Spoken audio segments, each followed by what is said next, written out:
Hello students, we are doing level surfaces and also directional derivatives. Let us see what is level surface. Phi is a function from R to R. Phi x y z, क्योंकि हम vector की बात कर रहे हैं तो vector में आई जे के रेक्टेंगुलर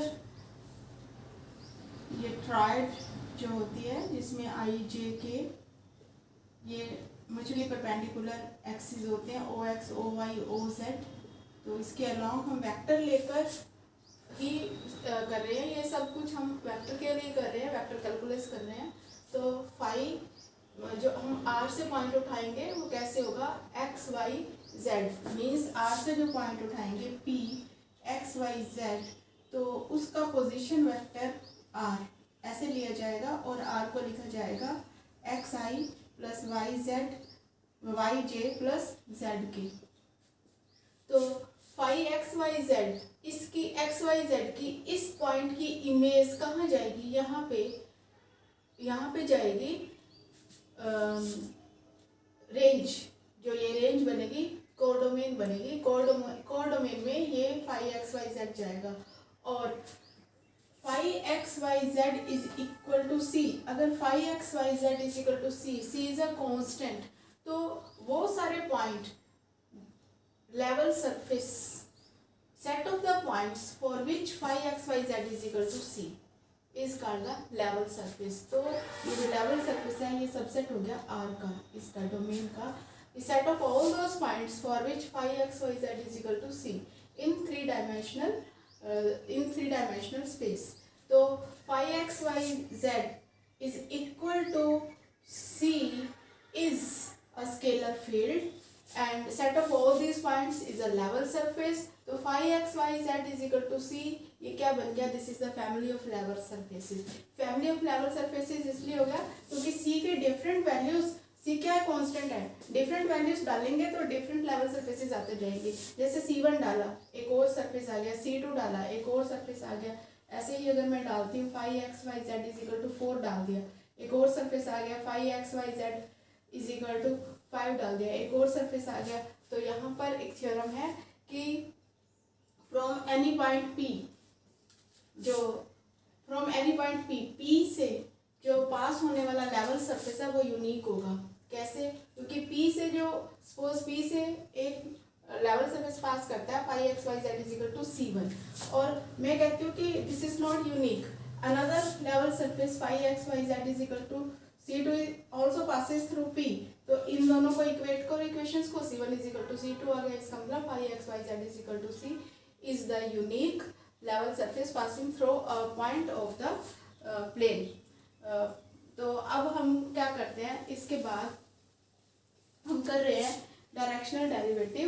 डायरेक्शनल डेरिवेटिव के लिए क्या है कि एक पॉइंट P है, इसके ऊपर ये जो कर्व है ये क्या है, ये फाई एक्स वाई जेड है, ये कर्व की इक्वेशन। यहाँ पे एक पॉइंट P है और दूसरा पॉइंट हमने Q लिया है in the direction of A। Q किस डायरेक्शन में लिया है, A, वेक्टर A की डायरेक्शन में, मीन्स Q की PQ की जो डायरेक्शन है वो यूनिट वेक्टर A से रिप्रेजेंट करेंगे। तो इसका पोजीशन वेक्टर आ रहा है, इसका R प्लस डेल्टा आ रहा है।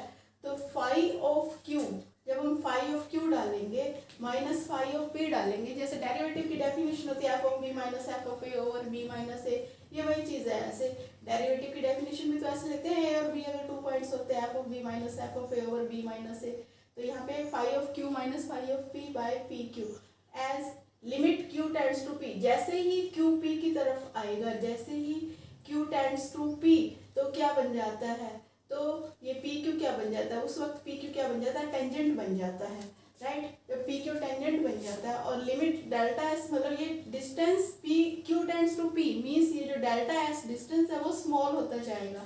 इसको हम ऐसे भी लिख सकते हैं, phi Q minus phi P क्या होगा, this is the difference in phi, तो difference in the value of phi, तो जिसको हम डेल फाई कह सकते हैं और नीचे डेल्टा एस लिख सकते हैं PQ को, क्योंकि PQ क्या है, डिस्टेंस है, विद रिस्पेक्ट टू डिस्टेंस।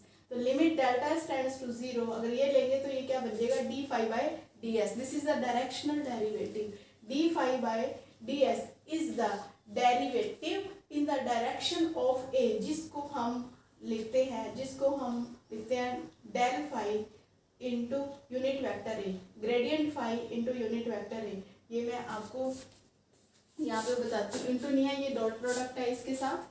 तो ये देखो मैं इसी का प्रूफ करके दिखा रही हूँ कि आर, हमने ये आर जो लिया है ये position vector X Y Z है, तो इसका अगर हम डी आर करेंगे, डेरिवेटिव करेंगे D X plus D Y plus D Z is equal to K, तो टेंजेंट एट पी, ये क्या है, टेंजेंट एट पी पे जो टेंजेंट है ये डी आर उस प्लेन में होगा।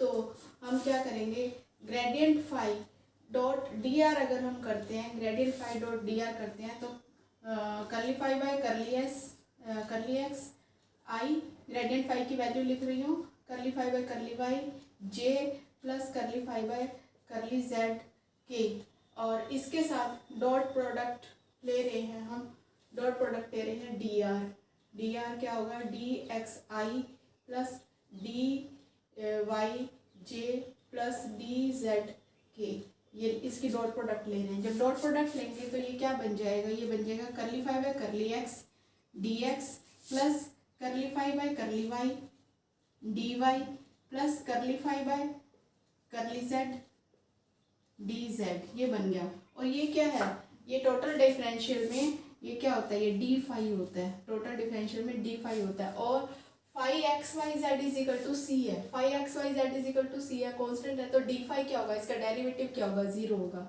ठीक है, इसका डेरिवेटिव जीरो हो गया। और हम क्या ले रहे हैं, हम ले रहे हैं डेल फाई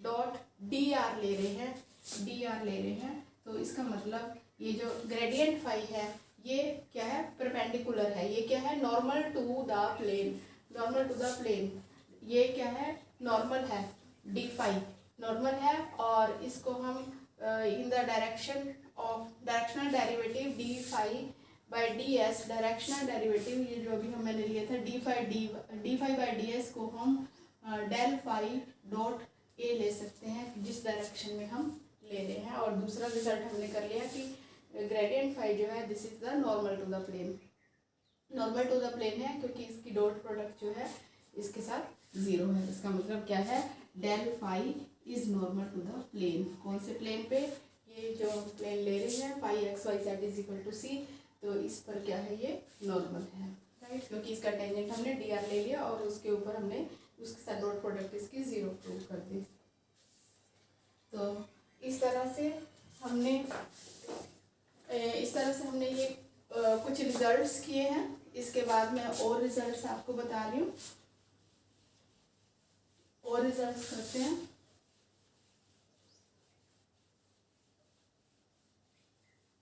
अगर हमने normal vector in the direction of A लेना है, in the direction of vector A लेना है, तो हम gradient phi dot unit vector A लेंगे। और इसके बाद एक और रिजल्ट हम कर रहे हैं कि ये जो है ये कर्व है, ये इक्वेशन है phi x Y Z is equal to C, ये लेवल सरफेस है, इसकी इक्वेशन है। इसके ऊपर एक पॉइंट पी है और पी के ऊपर हमने एक नॉर्मल लिया है, ये यूनिट वेक्टर एन है, नॉर्मल की डायरेक्शन है यूनिट वेक्टर एन, और ये नॉर्मल का मैग्नीट्यूड है स्मॉल एन। और यहाँ पर एक पॉइंट ए है, इसके ऊपर एक पॉइंट ए है यहाँ पर। तो इस केस में एक पॉइंट ए है, तो इस केस में ग्रेडियंट फाई क्या होगा, gradient phi is equal to d phi by D n unit vector n. ये रिजल्ट है, gradient phi is equal to d phi by D n unit vector n. तो अब हमने ये करना है कि जो हम अभी मैं बात कर रही थी कि directional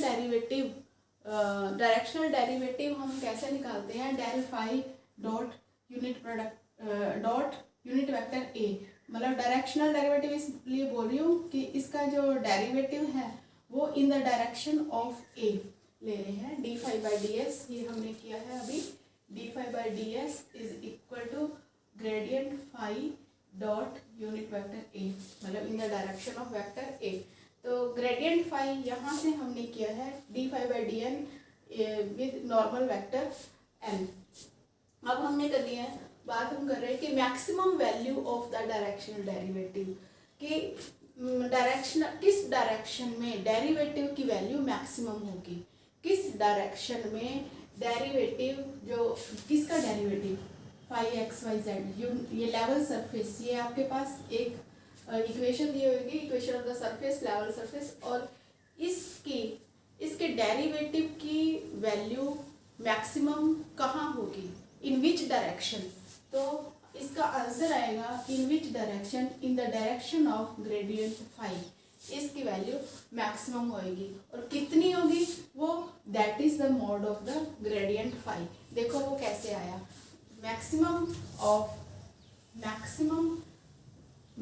of derivative, directional derivative D phi by D S is equal to, हम क्या लिखते हैं, ये del phi by gradient phi dot A. तो ग्रेडियंट फाई जो है दैट इज इक्वल टू, ये अभी मैंने एक रिजल्ट किया है, ये होता है D phi by D n. अगर आपको नॉर्मल वेक्टर गिवन है तो इसके साथ नॉर्मल वेक्टर ए और डॉट यूनिट वेक्टर ए। तो ये क्या है, ग्रेडियंट फाई इंटू ए, और मैक्सिमम वैल्यू हम इसकी निकालेंगे। देखो इसका हम क्या करेंगे, मोड ले लेते हैं दोनों तरफ। जब मोड लेंगे तो d phi by D n, यहाँ पे आ गया यूनिट वेक्टर ए, तो d phi by D n, और ये जो है इन दोनों की जब हम डॉट प्रोडक्ट लेते हैं, देखो ये mod of n mod of a cos theta ये होता है। तो cos theta is equal to 1। Cos theta की वैल्यू 1 कब होती है, जब थीटा इज इक्वल टू 0 होता है, तब 1 होती है। मैक्सिमम वैल्यू 1 होती है ना कोस की, तो कोस की वैल्यू क्या होती है, -1 और 1 के बीच में लाई करती है, तो मैक्सिमम वैल्यू 1 होती है। 1 कब होती है, जब थीटा इज इक्वल टू 0 होता है। इनकी वैल्यू 1 आ गई d phi by D n, और इनकी वैल्यू 1 आ गई, और इसकी मैक्सिमम वैल्यू भी हम 1 ले लेते हैं, लेकिन कब होगी, जब थीटा इज इक्वल टू 0 होगा।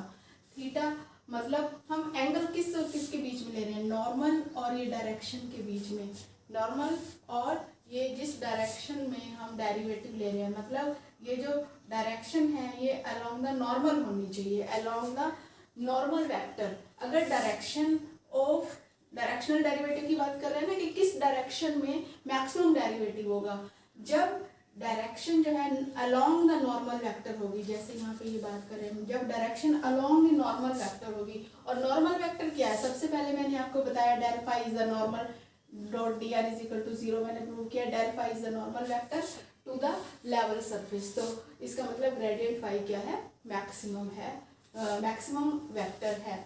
Gradient phi is the maximum vector along which the directional derivative is maximum. और इसकी मैक्सिमम वैल्यू कैसे निकालेंगे, अभी मैं आपको बता रही थी। मैक्सिमम वैल्यू निकालने के लिए इसका, क्योंकि ग्रेडियंट फाई तो एक वेक्टर है, जब वैल्यू निकालनी है तो इसका मतलब हम इसका मोड लेंगे, जो भी हमारे पास ग्रेडियंट फाई आएगा हम उसका मोड लेंगे, और वो क्या है, मैक्सिमम वैल्यू होगी। तो इस पे बेस्ड में आपको कुछ क्वेश्चंस करवाती हूँ अभी।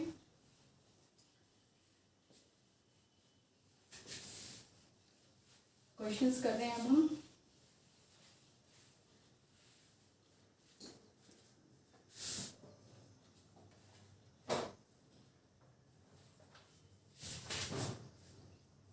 Find the unit normal vector to the surface.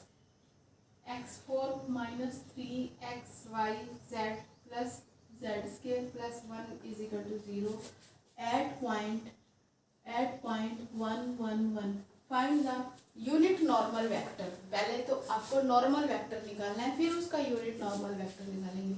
Normal vector क्या होता है, ग्रेडियंट फाई। ये क्या है, ये आपका फाई है, राइट। फाई लेवल सरफेस है, तो ग्रेडियंट फाई क्या होता है, curly phi by curly X I plus curly phi by curly Y J plus curly phi by curly Z के।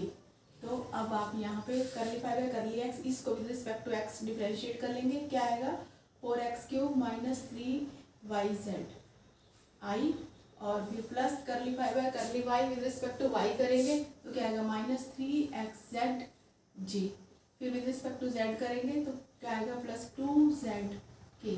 ये आ गया आपका del phi, gradient phi. This is a normal vector, right. अब आपको क्या निकालना है, एट पॉइंट 1 1 1, तो del phi gradient phi at point 1 1 1, तो यहाँ पे x की वैल्यू 1, y की 1 और z की 1 पुट कर देंगे। 4 - 3 1 हो गया, i हो गया, और यहाँ पर 1 1 पुट करेंगे -3j हो गया +2k हो गया, राइट। ये ग्रेडियंट फाई एट 1 1 1 हो गया। आपको क्वेश्चन है find the unit normal vector. Unit normal vector आपको पता है, कोई भी वेक्टर ए है सपोज, उसका यूनिट कैसे निकालते हैं? यूनिट वेक्टर ऐसे निकालते हैं ना, वेक्टर ए लिखकर नीचे उसका मैग्नीट्यूड। तो यही काम हम यहाँ पर करेंगे, इसका यूनिट नॉर्मल वेक्टर निकालना। ये नॉर्मल वेक्टर है, इसका यूनिट नॉर्मल वेक्टर निकालने के लिए unit normal vector this is equal to I minus 3j plus 2k, नीचे under the root 1 plus 9 plus 4, तो ये आ जाएगा नीचे रूट 14 और ऊपर यही आ जाएगा आई माइनस 3j प्लस 2k। तो इस तरह से आपने क्वेश्चंस करने हैं। जो जितने भी मैंने अभी रिजल्ट्स करवाए हैं उन पे बेस्ड क्वेश्चंस हैं, तो मैं कुछ क्वेश्चंस आपको करवा रही हूँ। यहाँ पर ये आएगा जेड स्क्वायर यहाँ पर सॉरी, ये विद रिस्पेक्ट टू जब हम z करते हैं तो माइनस 3xy भी आ रहा है, तो यहाँ पे हम करेंगे माइनस 3xy प्लस 2z। तो यहाँ पर माइनस के आ रहा है, माइनस के आ गया, तो माइनस के आने से यहाँ पर 1 आ जाएगा और ये रूट 11 आ जाएगा। ठीक है, क्योंकि विद रिस्पेक्ट टू जब z किया तो यहाँ से माइनस 3xy भी आना था। ठीक है, तो इसके बाद है find the directional derivative of phi x Y z. Next question कर रहे हैं हम, find the directional derivative of of phi x Y Z is equal to x square y z plus 4xz square at the point 1 minus 2 1 in the direction 2i minus j minus 2k। तो directional derivative अभी हमने किया है, directional derivative D phi by D S is equal to del phi in dot unit vector ए। तो इसके direction में निकालना है, तो पहले हम यूनिट वेक्टर ए निकाल लेते हैं। सपोज ये वेक्टर ए है, इस डायरेक्शन में लेना है, तो यूनिट वेक्टर ए कैसे निकालेंगे? 2i minus j minus 2k under the root 4 plus 1 plus 4 under the root, ये कितना हो गया? 9 हो गया ना, 9 हो गया। तो 9 का हमारे पास आ गया 3, तो ये हो गया 2i minus j minus 2k bye 3, ये यूनिट वेक्टर ए आ गया। अब हमने ग्रेडियंट फाई निकालना है। देखो ग्रेडियंट फाई कैसे निकालेंगे, जैसे अभी हमने किया था, यहाँ पे लिखेंगे करली फाई बाय मतलब del phi is equal to curly phi by curly X I plus curly phi by curly Y J, gradient की वैल्यू लिखेंगे, plus curly phi by curly Z K. तो with respect to X again करेंगे इसको, with respect to x करेंगे, क्या आ जाएगा? 2x Y z plus 4 ये आ जाएगा प्लस 4z स्क्वायर, ये आई आ गया, plus curly phi by curly y, with respect to y करेंगे, यहाँ पे आ जाएगा एक्स स्क्वायर जेड जे, फिर विद रिस्पेक्ट टू जेड करेंगे plus x square y plus 8xz। देखो ये मैंने with respect to x Y z इसकी वैल्यूज डाली हैं। अब इसकी वैल्यूज जो डाली हैं ये आएगा, और एट अब हमने जैसे अभी क्वेश्चन किया था del phi at 1 minus 2 1 x y और जेड की ये वैल्यू डाल देंगे। एक्स वाई और जेड की जब हम वैल्यू डालेंगे तो फिर हमारे पास ये आ जाता है 0i प्लस जे प्लस 6k, ये आ गया। अब हमने क्या करना है, क्वेश्चन है find the directional derivative of phi x Y Z is equal to this at the point 1 minus 2 1 in the direction of this. तो अभी मैंने आपको बताया del phi dot unit product unit vector ए, तो आपने ये लिखना है this is equal to del phi directional derivative D phi by D S is equal to this dot unit vector ए। तो इसके साथ ये 0i प्लस जे प्लस 6k, इसके साथ डॉट प्रोडक्ट ये जो भी मैंने लिखा है 2i माइनस जे, पहले से ही हमने कैलकुलेट कर लिया था, बाय 3। तो दिस इज इक्वल टू आई तो 0 है इसलिए ये 0 हो जाएगा, अब आई वाला वेक्टर, और j माइनस 1 हो जाएगा। यहाँ पे कितना हो गया? डॉट प्रोडक्ट है तो ये माइनस 1 हो गया, माइनस 12 हो गया, और बाय नीचे 3 आ गया, तो माइनस 13 बाय 3 ये आ गया। तो इस टाइप के और क्वेश्चन हम कर रहे हैं। अभी मैंने आपको बताया क्वेश्चन, अभी हमने किया था कि किस डायरेक्शन में, ये डायरेक्शनल डेरिवेटिव निकाल लिया हमने, और अभी हमने जो मैं आपको कंसेप्ट्स करवा रही थी पहले, ये कर रहे थे कि किस डायरेक्शन में डायरेक्शनल डेरिवेटिव मैक्सिमम होगा। मैक्सिमम कब होता है डायरेक्शनल डेरिवेटिव? जब directional derivative is equal to grad phi होता है, जब तब वो मैक्सिमम होता है। मतलब हमें सिर्फ ग्रेड फाई निकालना होता है, ग्रेडियंट ऑफ फाई निकालना होता है, जब हमें ये पूछा जाए कि मैक्सिमम डायरेक्शनल डेरिवेटिव निकालो। तो क्वेश्चन है, in what direction from the point 1 - 1 is the directional derivative of, question दिया हुआ है यहाँ पर स्टेटमेंट में चेंज कर देती हूँ, पॉइंट चेंज कर देती हूँ। स्टेटमेंट दी हुई है यहाँ पर x² - 2y² + 4z², और पॉइंट है 1 1 -1। ठीक है, अब पर्टिकुलर डायरेक्शन नहीं दी हुई है आपको, ये नहीं दिया कि इस डायरेक्शन में डायरेक्शनल डेरिवेटिव निकालो। अब आपको ये कहा गया है कि direct in what direction from this point the directional derivative of this is maximum. तो हमें ये भी बताना है कि किस डायरेक्शन में, तो हम ये बताएंगे कि ग्रेड फाई की डायरेक्शन में जो डायरेक्शनल डेरिवेटिव होता है वो मैक्सिमम होता है। तो हम ग्रेड फाई निकाल लेंगे, यहाँ से ग्रेडियंट ऑफ फाई का फॉर्मूला लिखेंगे और यहाँ से निकाल लेंगे। ये कितना आया, 2xi - 4yj + 8zk eight the point. अब यहाँ पे क्या है एट द पॉइंट, 1 1 -1 पे हम इसकी वैल्यू निकाल लेंगे। 1 1 - 1 पे इसकी वैल्यू आ जाती है 2i - 4j - 8k, ये वैल्यू आ गई 1 1 - 1 पे। तो अब ग्रेड फाई ही जो है वो मैक्सिमम है, ग्रेड फाई ही मैक्सिमम डायरेक्शनल डेरिवेटिव है, और इसकी वैल्यू क्या है, फाइंड द वैल्यू। अगर वैल्यू निकालनी है तो इसका हम मोड निकाल लेते हैं, 4 + 16 + 64 अंडर द रूट, तो ये कितना हो गया 20, 84 हो गया, 84 अंडर द रूट, तो ये हो गया 2√21, ये इसका आंसर आ गया। इसी टाइप से एक और क्वेश्चन है, लेकिन उस क्वेश्चन को किसी दूसरे तरीके से पूछा गया, जबकि उसका मीनिंग सेम ही आएगा। देखो क्वेश्चन है, what is the greatest rate of increase. Rate of increase का मतलब क्या होता है, डेरिवेटिव, और डेरिवेटिव रेट ऑफ इंक्रीज हो गया, ग्रेटेस्ट तो वही बात होगी कि मैक्सिमम। इसका मतलब हमें मैक्सिमम डायरेक्शनल डेरिवेटिव निकालना है। What is the greatest rate of increase of, अब यहाँ पर आपको जो क्वेश्चन है वो u = xyz², ये दिया हुआ है जो फाई है, एट द पॉइंट 1 0 3। बिल्कुल सेम क्वेश्चन आपने करना है, डेल फाई निकालना है इससे, बिल्कुल ऐसे ही। फिर इस पॉइंट पे ये निकाल लेना है, पॉइंट में डाल के ये आपके पास क्वेश्चन, ये आपके पास आ जाएगा। और ये आने के बाद डेल फाई इस तरह से एक वेक्टर आ जाएगा, क्योंकि डेल फाई एक वेक्टर होता है, और उसकी जो वैल्यू निकालनी है इसी टाइप से फिर आप उसका मैग्नीट्यूड ले लेंगे।